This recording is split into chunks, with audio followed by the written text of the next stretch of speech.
I will finish what you have started.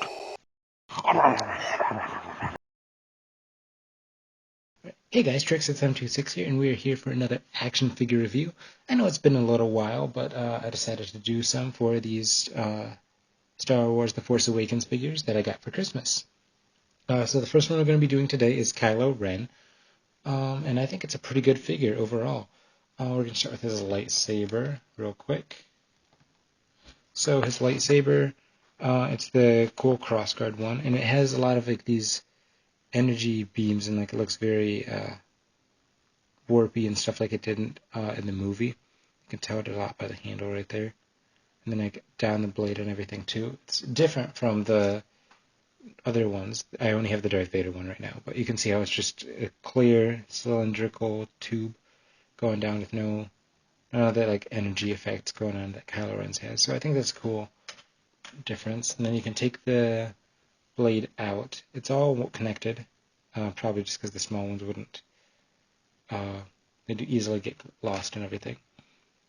So here's the hilt for that, and it looks pretty cool. You've got a little bit of red, and you got some gold on there, and it's got like a silver wash over the black. So that's pretty cool. And then you slide it in. I try and put one of the side ones in first, and then just go side, middle, and then other side. So that's how I do that. And it's a little bit taller than Darth Vader's lightsaber, I believe. Sounds like he's overcompensating for something, right? But that's a pretty cool lightsaber that he has so far, and now we're going to get into the figure.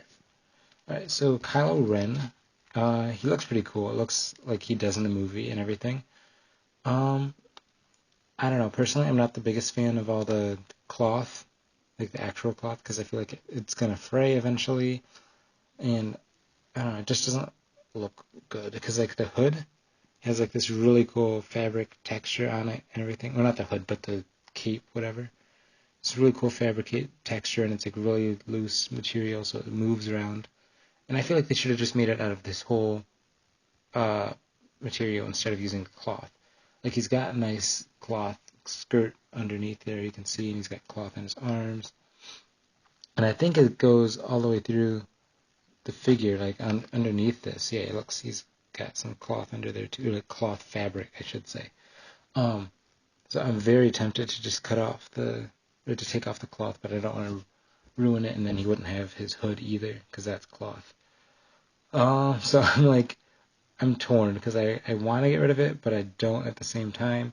So we'll see. If you see him in a video, and he looks a little bit different from other people's 6-inch Kylo Ren, it's probably because I cut this off. So anyways, so he's got that, and it's going all through the figure and everything, but it doesn't really hinder the articulation anywhere except for maybe the head. Like you can't really look up too much, but that's because he's got the hood on and this thing.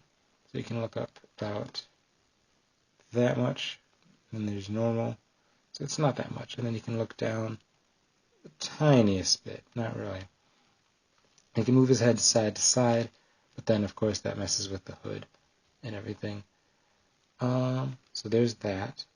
And then, yeah, this cape, you can move it around and everything. It's loose, but just try and keep it in the back, because I don't want to mess with the fabric, because it's super temperamental and everything, whatever. Yeah, I'm not the biggest fan of the fabric. So he's got this belt that's also loose. It's not connected to the fabric or anything. It's got a little bit of silver on there. And then he's got nice black boots, shiny black boots. All right, so we're going to get into his articulation, like I said. So his head moves up and down side to side. And then he doesn't have ball joints at the shoulders or anything. It moves out that much, down, and then you can rotate it 360 degrees. Yeah. And then he's got an elbow swivel right here. It ends up to 90 degrees at the elbow, and then you can break his elbow so it goes down almost 90 degrees. And then his wrists move, they spin around. And then the cool thing that they added for him is that he's got the dice rolling hands instead of the ones that move up and down like this. They move like that. Which I think helps him out, since he has the lightsaber. So then he can point it at people and stuff like that, instead of having to just move it the other way. So I think it helps him out having that. He's got that on both hands. I wish he kind of had a force using hand, like one that was like Darth Vader does.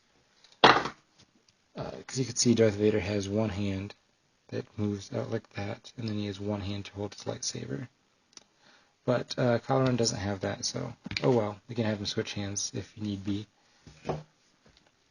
And then it's kind of hard to tell what his waist articulation is, but I think there's a peg or something right about here, and it's all on joint, so it can move down that much, you can move back a little bit, and then you can rotate him side to side in there. But you don't want to do it too much because you rip the fabric.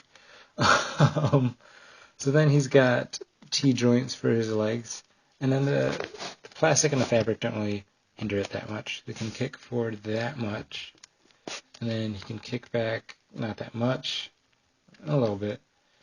And then he's got upper thigh swivel, so you can rotate that up there. It's a little stiff on mine because I haven't used it that much. And then he's got double jointed knees. Wow, yeah. So he's got the upper thigh swivel, double jointed knees, and then he doesn't have a boot cut or anything like that, but he does have feet that move up a tiny bit, move down, and then he's got the ankle pivot, which is really nice. So I think it's a pretty good figure overall. We're going to do some figure height comparisons now. So here Kylo Ren is standing next to Darth Vader, and he's a little bit shorter, and that makes sense because he's a lot younger. I'm not going to give any spoilers about the character in the movie, and if you could not do that for the comment section below, because some people might not have seen it yet, that'd be great. But he's a little bit shorter than Darth Vader, which makes sense and everything. And he's a bit taller than than Rey and Finn, which I guess also makes sense for the movie because I think he's older than both of them. But whatever, he's taller than both of them. Here he is next to Ant-Man, so he's about normal Marvel Legend height. I think the rest of them are a little bit shorter, but so yeah, he fits in scale with Marvel Legends pretty well, I think. And then just for fun, here he is next to BB-8, because BB-8 is the greatest. So yeah, so that's our review for today. Let me know what you think about it in the comment section below, and I will see you guys for our next one with Finn. Thanks. Bye.